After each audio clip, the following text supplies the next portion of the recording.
Right, here we go. So we are live. It's week 3, and we're gonna see what Alex has been up to this week, how it's gone, etc. But before that, do you have a bad joke for us this week? Yeah, I was at a farmer's market the other day. I was talking to this chicken farmer, but he didn't enjoy my jokes because, they're very touchy. I felt like I was treading on eggshells. Oh, funny as fuck. So, do you know where you learn how to make a banana split? How? Where? Where? At Sunday school? Very good. Yeah. A Mm. Jedi stole my dessert. Now he owes me one cannoli. I said you were only allowed one per week. No, you said I was only allowed one shit one, so I told one good one. One shit one. Ah, okay, I see. Right. So do you want to tell us about the weight first? Otherwise, I'm probably going to forget about it. What's happened with your Um, weight? well, I can't. How much was I last week? I can't remember. 287. Okay, so yeah, 284. I was expecting it to be lower, Mhm. and I think it's plateaued over the last 2 or 3 days because I'm still having a problem drinking uh, like soda replacements with artificial sweetener, and Right. I didn't realize some really important things about things like aspartame, namely that it causes water retention and that the stimulation of the sweet receptor on one's palate, it prepares the pancreas for a delivery of carbohydrates. So your insulin is elevated even though there aren't actually an increase, even though there isn't an increase in blood glucose. So yeah, I've slipped into a bit of a cycle using um, the like Coke Zero and stuff like that. But I don't know Okay. what to say. I Before we don't. I, get to that, how many cravings have you had? mm, quite a lot. Have you written Um, every single one down? hmm Yeah, Sweet. Can you I count have. them now? Yeah, sure. I make a note of my cravings on my telephone when I get them.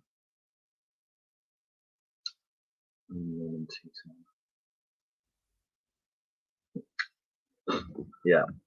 Okay. So first one was the day after the last live stream. I was at a market in Wells, and there was a woman whose cakes I had previously and regularly eaten.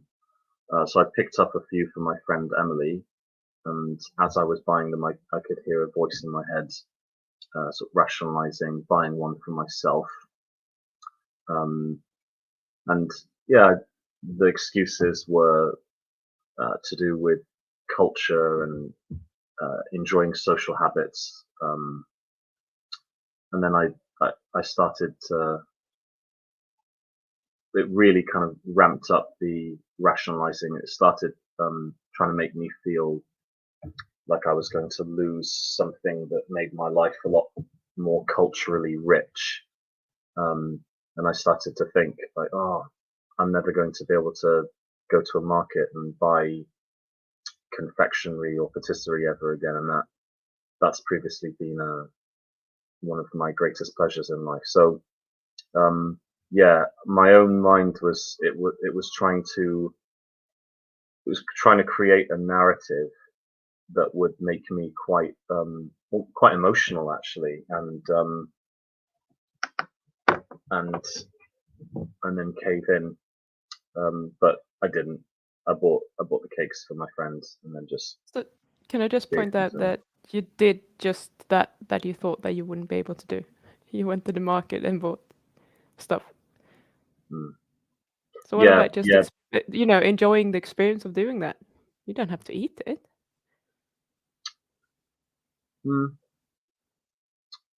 And you No, I didn't. suppose no. It's a new experience. It's nice buying. It's nice getting stuff for my friend Emily, but then but I shouldn't even be doing that because she's trying to lose weight herself. I think she's a sugar addict, waiting to be diagnosed, I think. So I think, Okay. actually, on closer inspection, I think buying cake for my friend is a way of vicariously enjoying it. So I can't enjoy it, Yeah. but she can. But I Yes. don't see that as a positive act. Um, it's actually sabotaging her as well. So Well, that's her responsibility whether she wants to eat them or not. She can throw them in the bin or give them to the neighbor or something if she doesn't want to eat them. oh no, she wants to eat them. Of course she does. Yeah. So yeah, that was Wednesday. Do you want to hear Thursday or Yeah, let's do another one. okay? Thursday was a difficult day. I was very depressed, very low dopamine and serotonin. My thoughts were becoming quite defeatist, and I was genuinely contemplating giving up. Um, and then I think I was reinforced by well, predominantly by the fact that I've begun this process with you, and that means a certain amount of accountability. Um, I I just focused on the sense of disappointment that I would feel, as well as the humiliation that I would feel if I just gave up and told you that I didn't want to do it. But that those sorts of thoughts are quite rare. They occur when I'm pretty low. Um, Hmm. that was a bad day. That was one of those days where I was like struggling to get out of bed. I don't think I got out of bed until about midday. Um, yeah, so that was the first day when I kind of needed an emergency drink. That's so I went and bought a Diet Coke, and I made a deal with the devil. I'll give you a Diet Coke if you don't ruin this for me.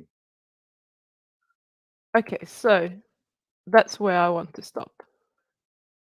So I wanted to see how it was going to go with the diet soda, etc. What you're doing now is that you're swapping the sugar for something that is less damaging to your body, perhaps, I say, because sweeteners are not great, but at least it's not real sugar. And last week you were justifying it with, well, it's just like a keto brownie and diet drinks. It doesn't contain any sugar, any carbs, etc. The reason that you're eating those is pretty much the same reason that you will be eating sugar. It's just that you want to get rid of that uncomfortableness and get rid of the craving. So what this is telling me is that you're not successfully allowing the craving to be there. No, not. No, I'm not. In fact, however, I can remember that in the last week I have successfully allowed the craving to be there twice. So there were Tell me two about one times. of those. Well, one was last night. Okay, tell me in detail exactly all about it. Um,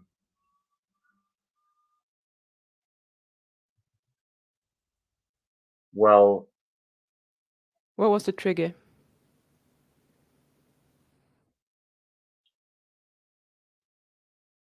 the trigger was simply that I had told myself all day that I was going to have dinner, which was going to be like crispy belly pork with some zero sugar drink. I told myself that all day.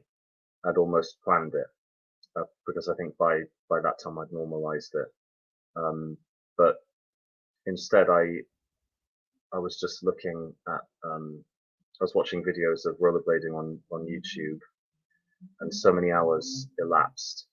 But at the end, when I suddenly realized it was around about 10 o'clock, and it was essentially too late to eat, I just chose not to eat at all. And even though I had that craving for the zero drink, I I just I just sort of lay on the bed and just allowed myself to feel both hunger and the craving. And one of the tools that I used was like watching all those videos of rollerblading was really inspirational, and it gave me this um, this like strong desire to be healthy, so I can do some skating again with what years I have left in my 30s and maybe early 40s. So anyway, I woke up this morning and treated myself to a new pair of rollerblades. So I ordered them, and they're going to arrive maybe tomorrow or the day after. So it was very positive, and it felt good. Can we go back to last night? Mm. When you allowed it, like, because you said you watch videos to kind of stay motivated, but how did that feel in your body when you were doing that? Did it feel like empowering, relaxing? What's the, what was going on there? Yeah, I mean, I felt hopeful, encouraged. I felt lighter, um, Mhm. and I could confidently imagine myself like skating again. Um, and I was thinking a lot, and I felt very good because I was thinking a lot about the reality that once I'm fat adapted, that um, I can have an athletic performance, and I can have a level of physiological health and fitness was like going back in time a decade. Yeah.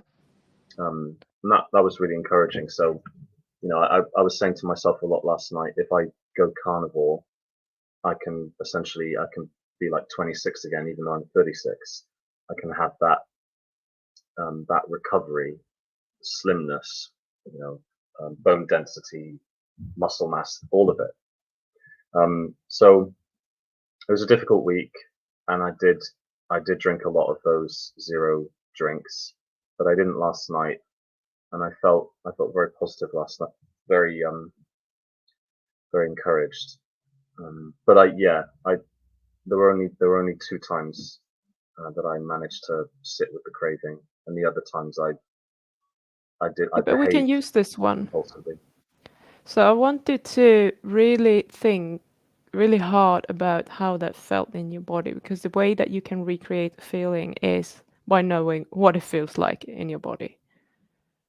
And the only thing you said that kind of stood out to me to be a feeling was that you felt light. Was there anything else about it that you can think of now?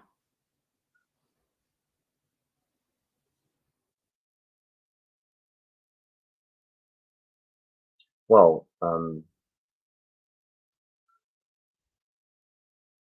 yeah, like happy, the What does alleviation of happy feel like in your body?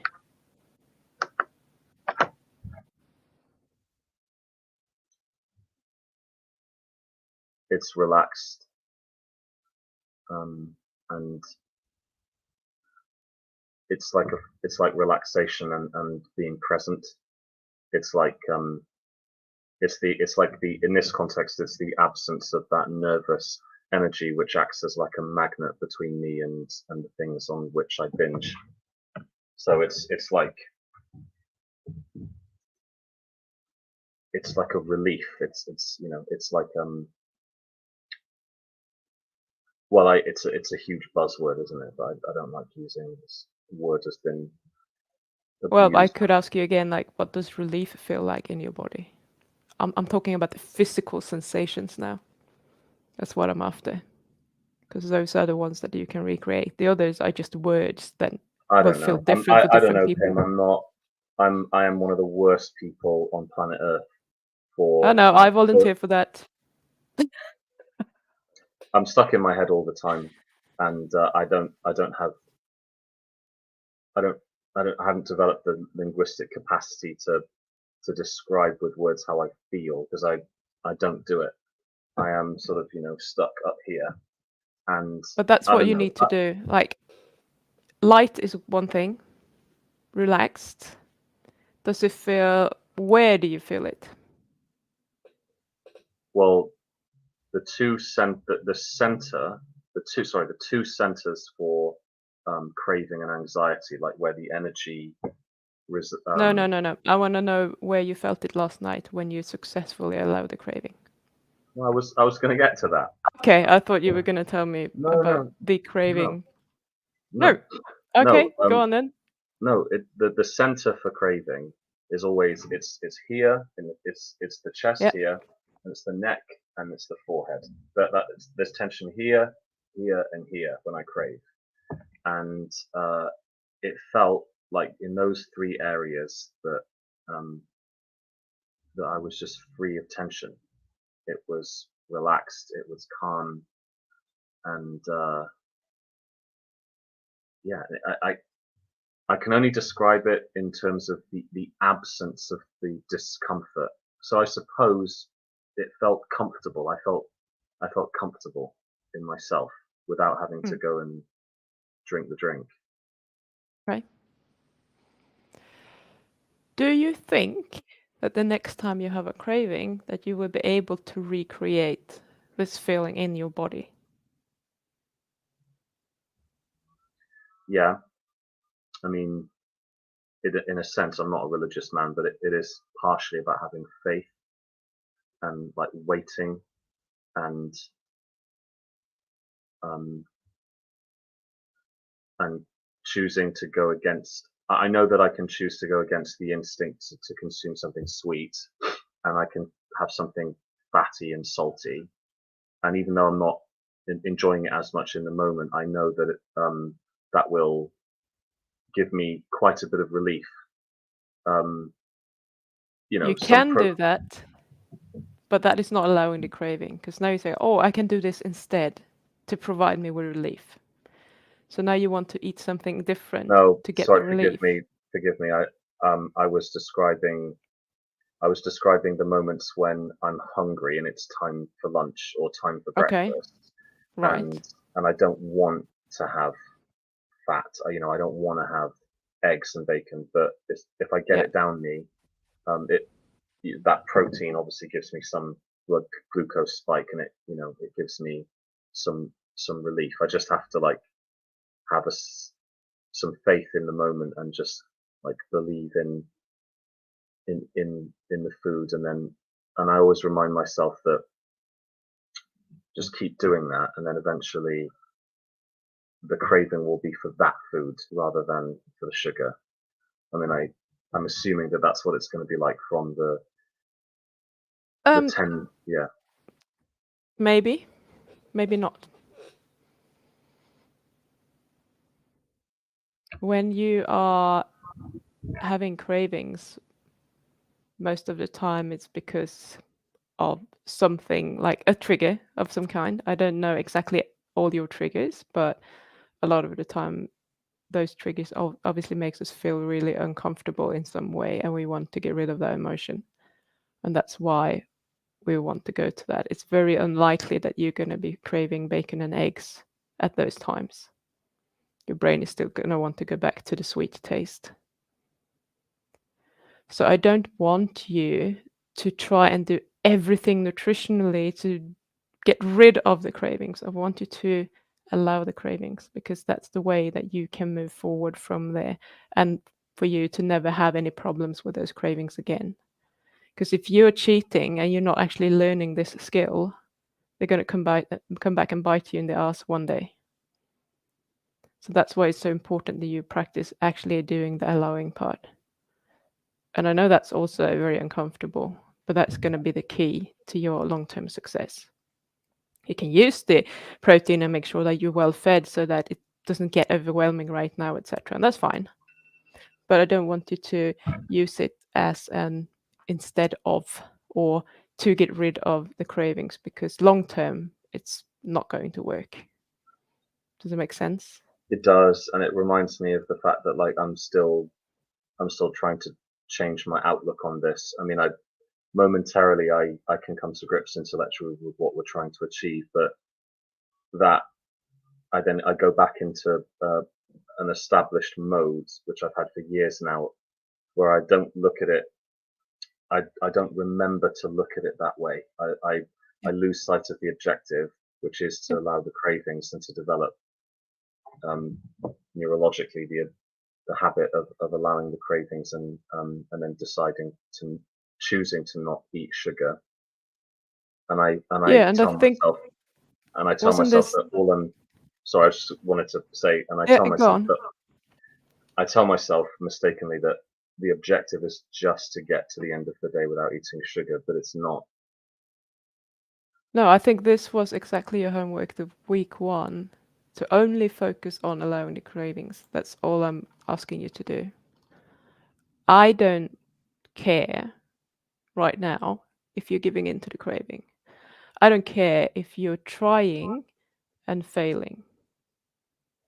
So if you're trying to allow the craving and then somewhere along the way it fails and you have a Diet Coke or whatever, that's okay.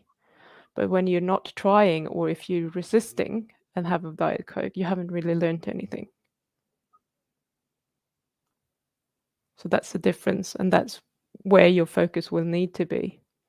Because you're very clever and you will come up with new ways of trying to avoid the cravings. And you're pretty good at it.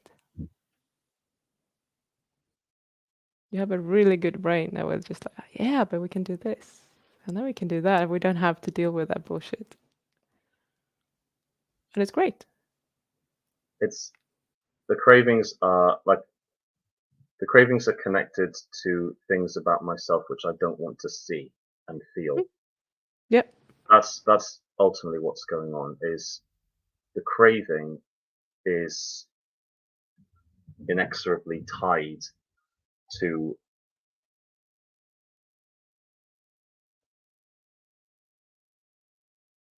my weaknesses, my failures, the things about myself which I don't like, um, and realizations which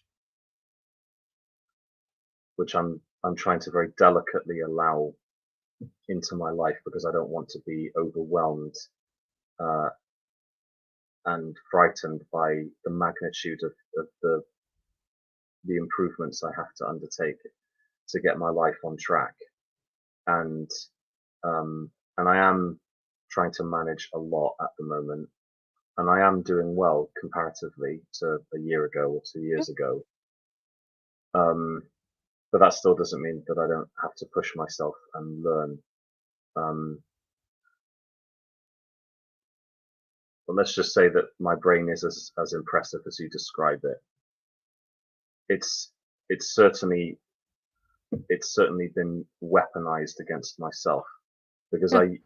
interestingly, in spite of the fact the brain is a problem solver, I use my brain to create problems, and I use my brain to find ways not to learn. I dedicate more time learning to not learn than just learning, which is retarded. So I don't know if at face value I can accept your compliment. I have the potential to be a smart man, but like my programming since I was a child has just rendered me Yeah, but very it's protecting you.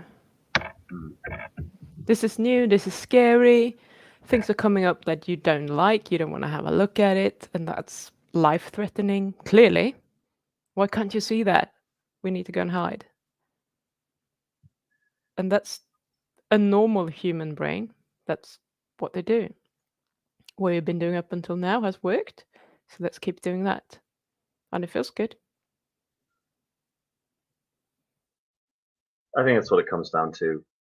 I haven't yet learned to just sit and be with myself. I can't stand myself, so I distract myself from myself. Work, socializing, cooking, binging on food, various preoccupations. But the last thing one will ever find me doing is just sitting quietly with my body or with my thoughts and my breath, as it were.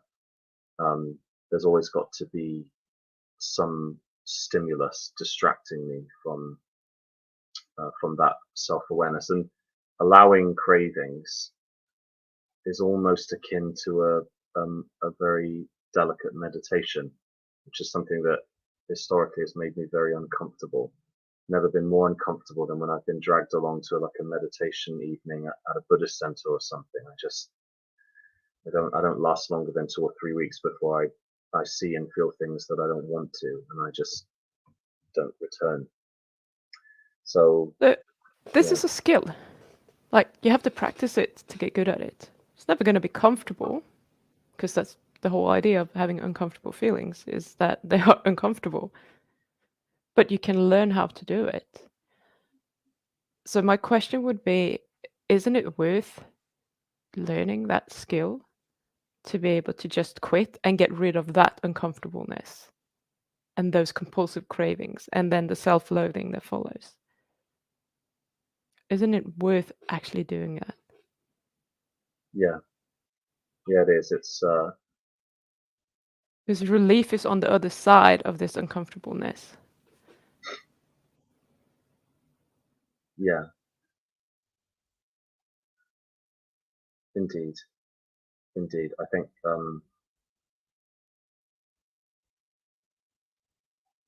without being too dramatic or poetic, I think I've been thinking a lot about this recently about how I would characterize my relationship with my emotions. I think it's like, when a child has been shouted at too much and they just reach saturation point, and then you see children, they hold their breath, like when they're being verbally scorned and it's too much. They hold their breath. So because when you hold your breath, you have less. It kind of numbs the emotional connection with the unpleasantness of the moment, and I almost feel like I I did that a lot when I was a child, and I haven't stopped doing it. Like everyone who's ever known me, every girlfriend I've ever had has said that, like, my breathing is really irregular and that I hold my breath without realizing it. And yeah, I've learned to just not go anywhere kind of in the chest emotionally. I just try and keep everything um, in a cerebral level. So yeah, I have like a child's relationship with my emotions and my body. And the, in answer to your question, I can calculate the value in learning to integrate my mind with my emotions and my body. I can calculate it and I can understand it, but my ego is what sabotages it, because the thing with my ego is doesn't like the fact that I'm forced to confront that there is a skill which I haven't learned, and I'm going to have to essentially go back to school. That I have to admit that there's an underdeveloped part of me which hasn't really been developed for like maybe 2.5 decades, and that there's a part of me which is very infantile and childlike, and I have to be patient with myself and love and nurture myself as I learn to do that. And um, and I never um, my father was very he was a very impatient and cantankerous, obstinate man who never spoke to me in that patient way. He was very much a sort of, "Oh, just do what you're supposed to do, just be fixed." He hated engaging with people and their emotions in in order to help them. And I think I learned from my father that impatience, which I've had not only with myself but with other people, and it's affected my relationships. Um, because I don't want to deal with my emotions and listen to them, and I don't want to deal with other people's emotions and listen to them either, because it makes me uncomfortable. So it means that the communication that I can have with people it can be it can be fantastic as long as everything is kept in a cerebral domain, in the intellectual sphere. But like the moment a person kind of needs me to emotionally listen, all I can offer is a sort of an uncomfortable silence. I can only give the impression that I'm listening. And I think that's very telling, because that's exactly the same relationship that I have with my own emotions. My father Mm.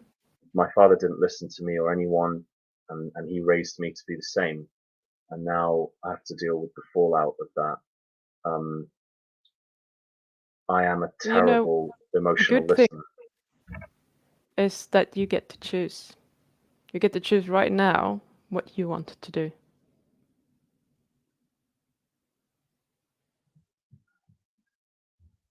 All that has happened to you, all that you've been going through, everything that you have been taught is there. But from now on, you can choose exactly what you want to do. If that doesn't serve you and you don't want to buy into that anymore, you can choose not to.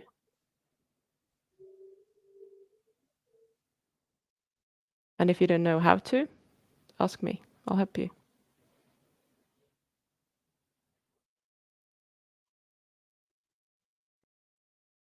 Yeah, Because you're I'm. you're dwelling on the past a lot.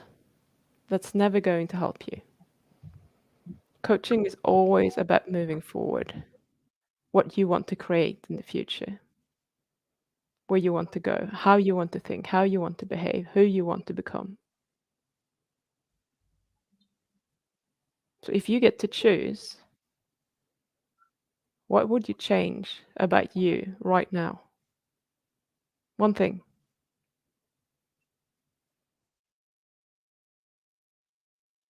I would like to be a better listener.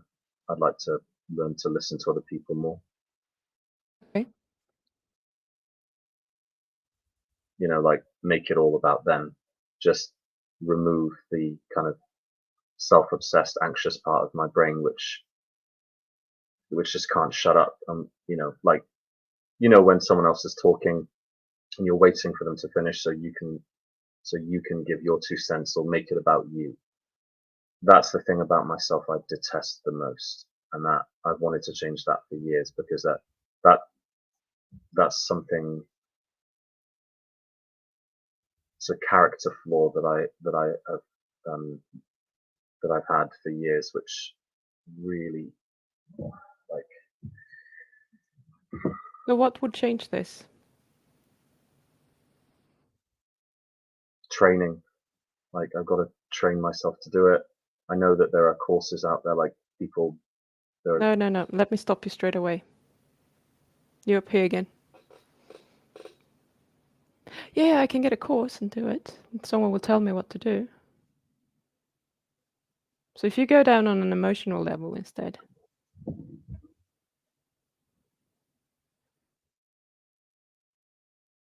what would you have to do to become a better listener?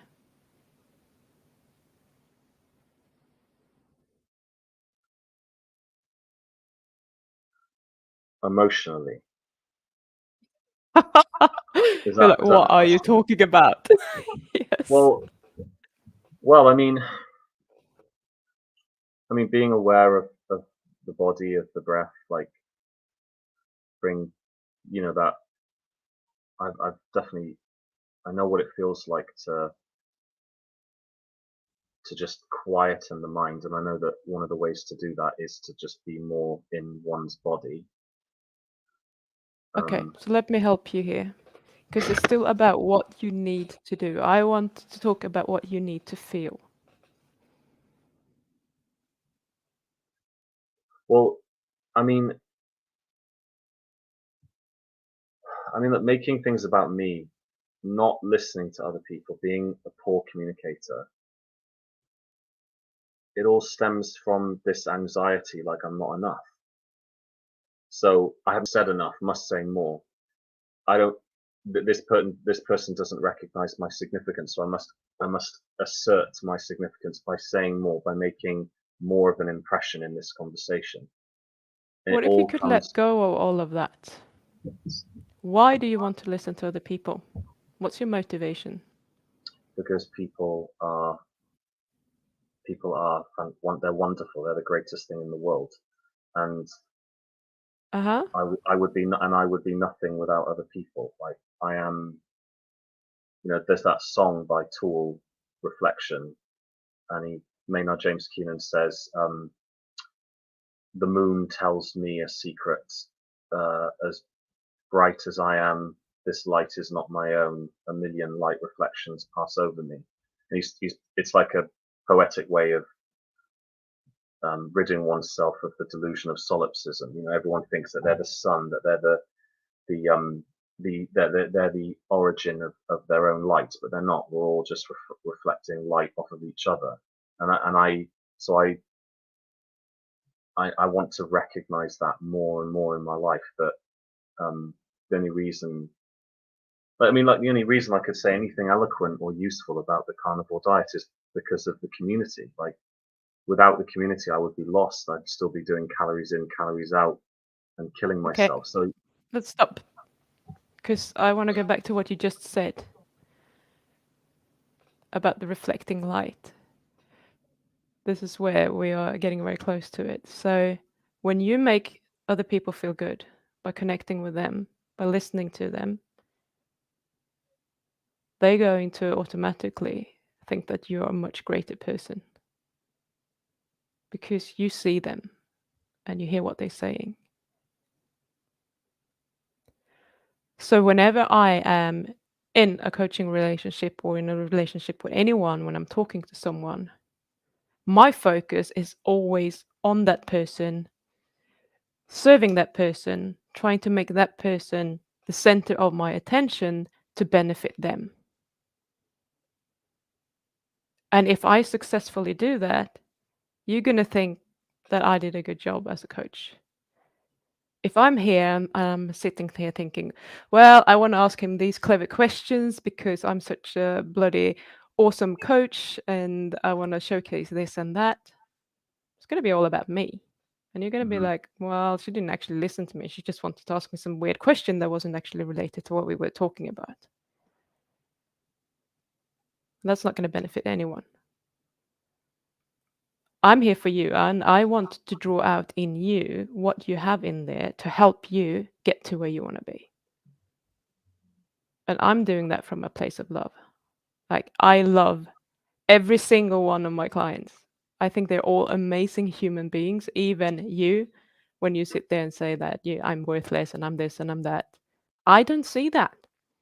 I never see that with my clients because I see the potential and I see what's in there and I see what's trapped inside of you that can't really come out because you're blocking it.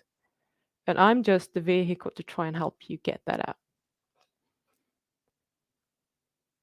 And that's exactly the same thing that you need to do if this is what you want to do. And you said that you want to do this because other people are amazing. So you think that other people are amazing. So rather, why do you focus on yourself if you think that they are amazing? Like, lift them up even more, and you're gonna feel amazing It's just by doing that. it's like but my ex-girlfriend had the same problem. We were very similar in that we both had this anxiety that like we were both like the the anxious, hungry piglet, the litter of the runt. Sorry, the runt of the litter. You know, who is constantly worried that they're not going to get you know enough time on the teat, and um, Let go of it. I'm always I am I'm always trying to compensate for something. I'm always like You're already it's, enough. intellectually I know, but like but that's not how I feel in my chest, and that it's been that way ever since I was at school. Like all of this shit started in school. Um, I was ostracized, bullied, and I experienced consistently throughout multiple years in various schools that feeling of like being made to feel like I was on the outside, and I think eventually I just began to believe that. Um, so I always, especially when I meet new people, I always start from the assumption that like I'm not a part of them because I'm not a part of humanity, that I'm somehow invalid, and and then that really corrosive and dangerous assumption gives birth to all sorts of really unhealthy behaviors. Um, Yeah, because you believe them now. So we need to stop. having you believe those thoughts. We need to find other thoughts that are much more helpful to you. We can't change all of it at once, but we can start digging a little bit. Pick one area and work on that. Well, this is the problem basically. This is why I binge. That sugar is what makes me feel that I can manage the pain and the anxiety and the sadness of being kind of trapped in a state of solipsism since I was a child. That's basically what it is. So the cravings are, as I said, if I sit with the cravings, then I also by proxy have to go near these thoughts and feelings, and yeah, they have to do with like rejection, worthlessness, being an outsider, like the classic social anxiety, like everyone hates me, everyone thinks I'm a loser, and I've got to compensate for that. It's I've had it ever since I I was a can show kid. you now how that is not true. Read the comment from Shell. Others see so much in you that you don't even realize. You have such potential. Change your thinking, inner voice is everything. She doesn't know you. And she just threw you some love. And you probably didn't check the comments of the last video. There is some more love for you there as well. People don't hate you. People think you're really freaking brave for being on camera and talking about this.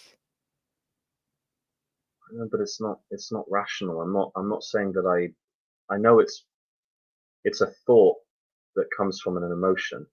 The emotions paint the thoughts. I don't know how to. I haven't yet learned how to stop Let's do it now then. these thoughts from being. Let's take one of those thoughts that are really unhelpful. You pick which one.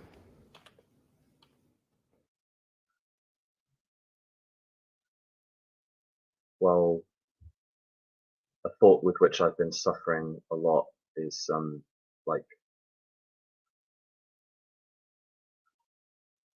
because I'm obese that I am unattractive to women and that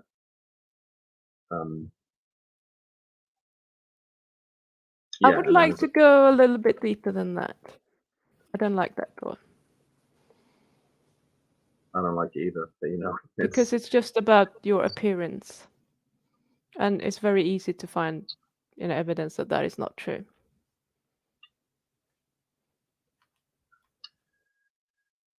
Okay, what's a thought that I have?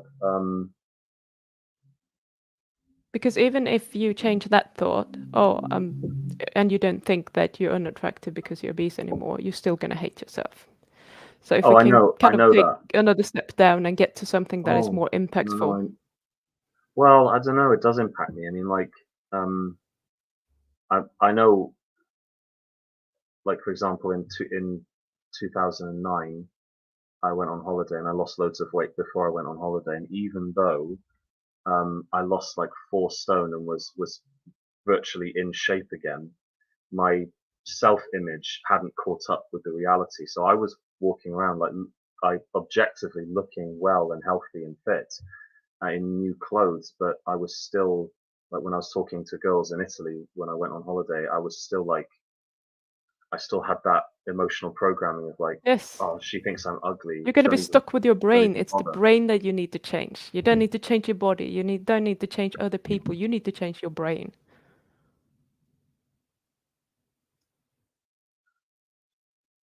So give me one of those horrible thoughts that you don't even want to touch.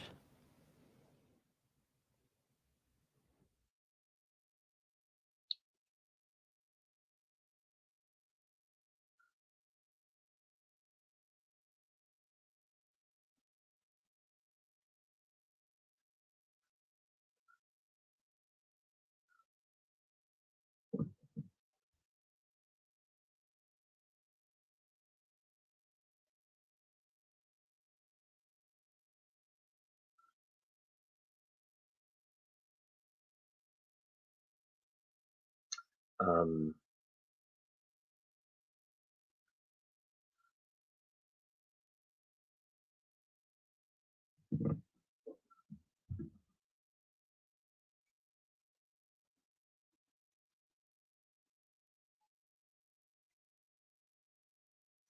like, okay, uh, I'm a narcissist who doesn't really care about anyone else. I only care about myself. And that means that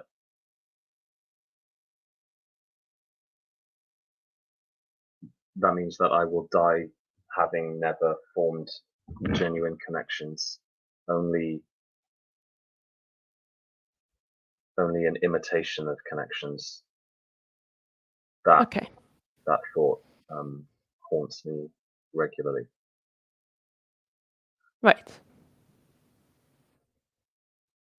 So can we make that sentence to I don't care about others, only myself?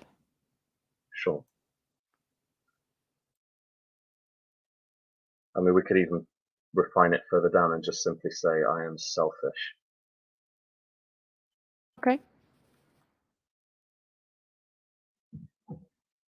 You're selfish.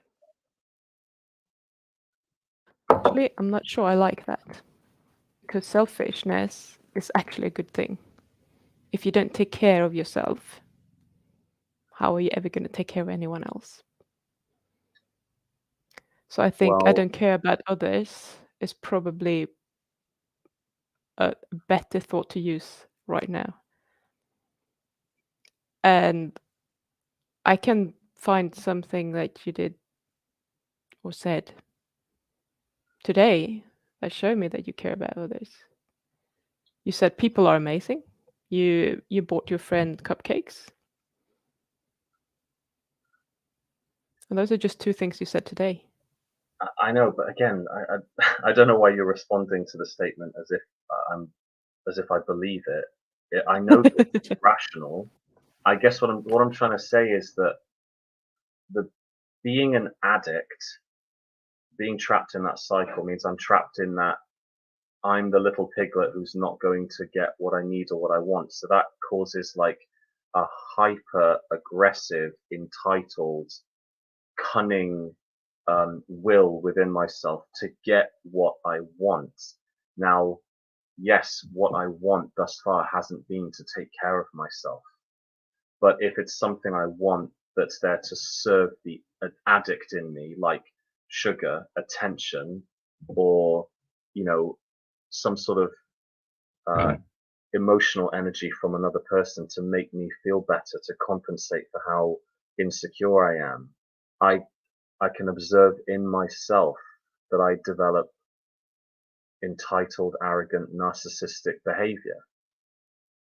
That and I don't like that about myself. It's like that I'm in this duality where I see the behavior as it unfolds, but I'm watching it. I'm not entirely a slave to it with no self-awareness. It's this horrible duality of like doing it, being driven by the compulsion to do it, and the insecure compulsion to behave that way. But also there's this strong eye of consciousness that's watching and Can you observing. see that this is just like a craving? Rather than a craving for sugar, it's a craving to have someone else validate you. Yeah, yeah, I'm It's the same insecure as thing. fuck. The same thing. So the next time you notice that you're doing that, sit with it. Embrace that uncomfortable feeling. Well, that's even more uncomfortable than But that's sugar the craving. work. Yeah. But that's the work that you need to do. And the more you practice on your sugar cravings, the better you're going to be at doing it with other emotions as well. You can just reapply it to any emotion.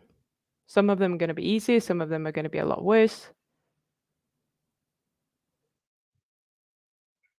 And you're like, I don't want to do it. I don't. No. But No. it's like You don't want to go through the sugar cravings either. But if you don't do that, you are going to start eating it again. I know. And here, if you don't sit with that uncomfortable feeling of not getting that validation for yourself, you're never going to get out of that behavior. There's no other way around it. You can't just like do something else in this moment because you need that for your dopamine hit, because you essentially you get a dopamine hit from this as well. It's comfort. Every It's time like, someone laughs at your jokes or kind of engages in something that you said, or you think you said something clever, you surprise them, whatever it is, and they're like, "Oh my God, Alex, you said great." You're like, "Yes." yeah, it is. Bing. It's the Yeah. child. Yeah, it's the Yeah. child's, like, So that what if was, you give that to yourself?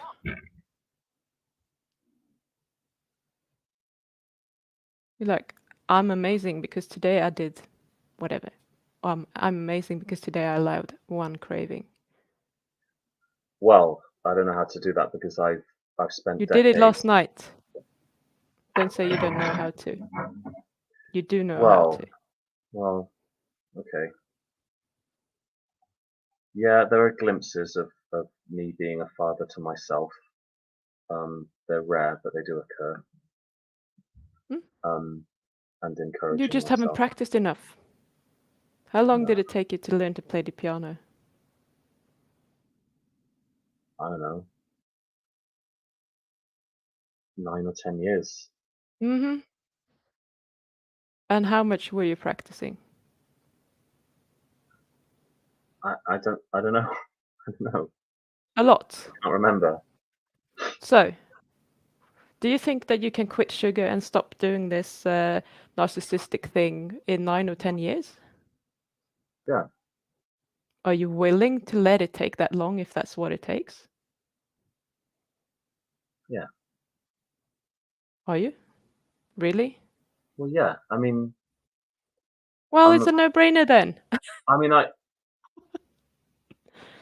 ultimately, deep down, I am an optimist. The more I I know. reflect on my positions on the world and people, I am an optimist. I just my optimism takes a strange.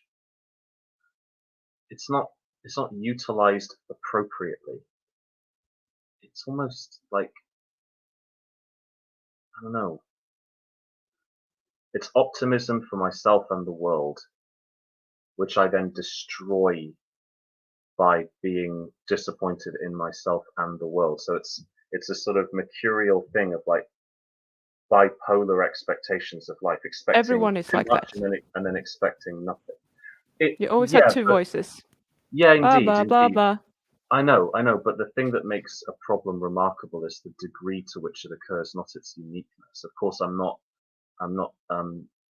inferring that I'm unique in this, but the degree, like the heights of the highs and the Mm. depths of the lows are killing me at an emotional level. They are completely unmanageable and untenable, and I'm like, I've reached a It's breaking because point you're with resisting them. myself.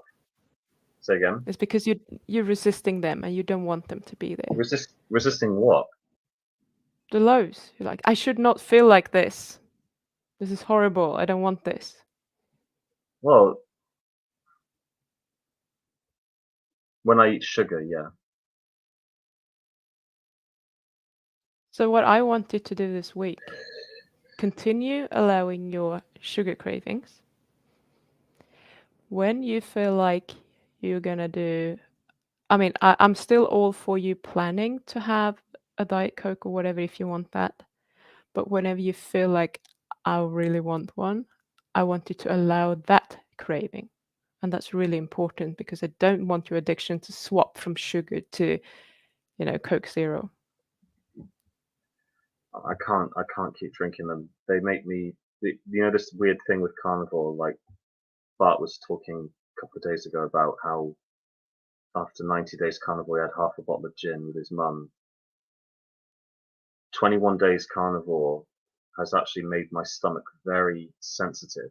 So I drink it, and then when I wake up in the morning, my stomach, it feels like really painful. Like the sensitivity of carnivore, like the sensitivity with which like one is endowed through carnivore, actually it can have the adverse or the unwanted effect of making one very sensitive to toxicity. So like I drink these Coke Zeros and for the dopamine, and then I wake up in the morning and my stomach feels like sulfuric acid has run through it, and it causes That's a my good reason to not do it.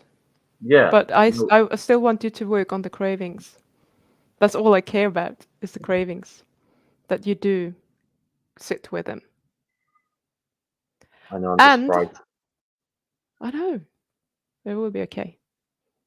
And the craving to self-validate through other people.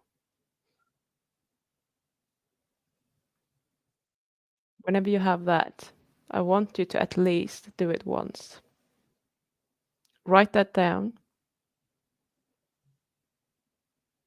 What's going through your head, how it feels in your body, and how it feels to not do that thing that you are feeling compelled to do. Can you do that?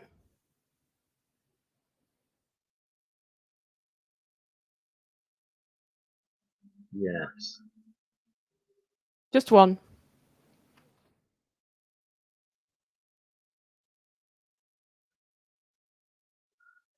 Great. Now I'm recovering from 2 addictions. Yes, but also it's the same thing. So they go hand in hand. It's just you practicing this skill that you need to learn. That's all. Once you know how to do this, you can apply it to anything. So if you're not looking at it like 2 different things, you're only practicing one skill in different scenarios. I can do this. I know I can do this. I know you And can do it. I know that you know that I can do it. Yeah. It's the evidence for it is that just simply by growing up a little bit in recent years, I think more before I speak, and I think more before I act. And there have been many situations which have been salvaged with that self-control and that patience. And that's exactly the same mechanism that will help me to stay with the craving for sugar or the insecure compulsion to want to impress myself upon someone for that validation. I it's very highly energy consuming to not be on autopilot, regardless of Yeah. whether one's behaviors are toxic. Switching autopilot off and going manual for a while is And this might be actually easier than you tiring. think, because once you can do this with other people, you might get so much more back that you're gonna feel a lot better than you did previously when you notice what's actually coming back your way by not doing this. I don't know if that's going to happen, but I think that that's probably going to happen. I want to add one more thing. Will you remember all of this? I want you to every day write down all your thoughts about yourself for like 5 minutes or something. Not a lot. Jesus. I'm not asking you to write for hours, but like take Yes, 5 minutes or 10 if you want to. It doesn't have to be long. And just write down all the thoughts that you have about yourself. okay.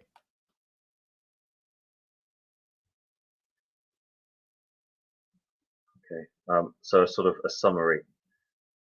Yeah, so just what's going through your head right now. If you wake up and you're actually feeling good, like ride the wave, get all those good thoughts down as well.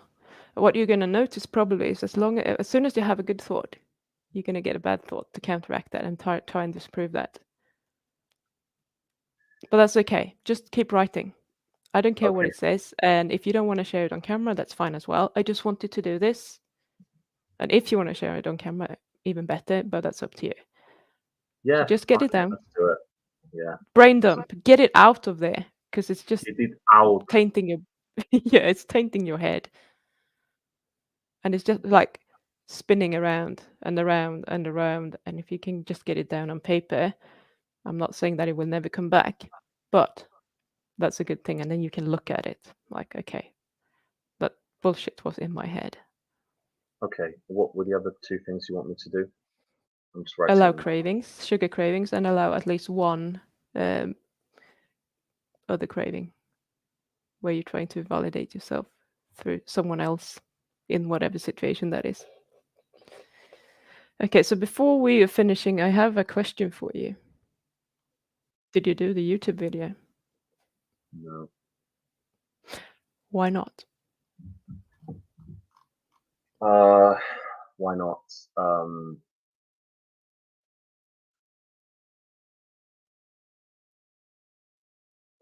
It's hard. It's uncomfortable, and I don't want to be shit. I want to be good immediately, and I know it's going to be shit, and it's my ego getting in the way. I've got Same to. thing. Allow yourself to feel bad about doing it. Same thing again. Yeah. You're avoiding all the emotions. You need to allow Yeah. all the emotions. Yeah. I know, and I need to hurry the fuck up because it's today's day 21. I'm like, Yeah, I told you this last week. yeah. Do it now after the stream. You're like, yeah, okay.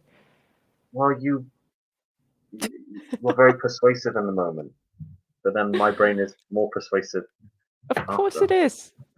Oh, okay. And it's going to keep doing that. Just don't make me promise again, because I don't like No, breaking my promises to you, Pim.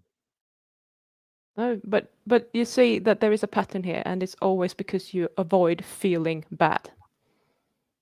And you're letting yourself down because you don't want to feel bad. And you need to be there for yourself and do the things that you want to do, regardless of whether you're going to feel bad and actually doing it. Because you know that once it's done, you're going to feel a lot better about it. You're going to get to where you want to go. If you're never doing it, you're not getting any closer. Yes, I have trained myself to avoid pain and discomfort. Yeah. Yeah. Everyone does that to some degree. That's fine. That's just another compulsion. I need to avoid this. Danger. And now everyone's going to judge me and they're going to think I'm an idiot and that I'm this and then I'm that and I can't express myself. And I'm Alex and I always express myself in the best ways possible so well that my coach doesn't always understand what I'm saying. Wow. Bruce. You know what? You said something one time and I asked Bart, what does this mean? And he said, I don't know. So you even beaten him with your Well, vocabulary. So there you but go. what it was the word, specific Yeah, word yeah, I it was used. a specific word. I was like, I'm not really sure what this means. Oh, okay. I can't remember what the word I, was. I love I love language and words. I'm curious I now to know know. what the word was. I shall try to remember and try to That's find okay. it. Oh, Actually, I do have another question. Did you go and be fat at the museum? no. I worked a Why lot. not? I Huh? worked a lot. I was tired. Okay, what did I do? I did do something. I went. What did I do? I went out for tea. So Okay, I was fat and I had tea. good. Um, uh, mm, yeah, haven't done much. It's true. It's true. Okay. I'm not going to push Mm, you anymore. I just want you to focus on these things that, allowing the emotions. I'm not even going to say cravings now, the emotions that come up for you whenever you are going to do something that you intellectually want to do to become the new Alex that you want to be. That's all you need to focus on and get the shit out of your head.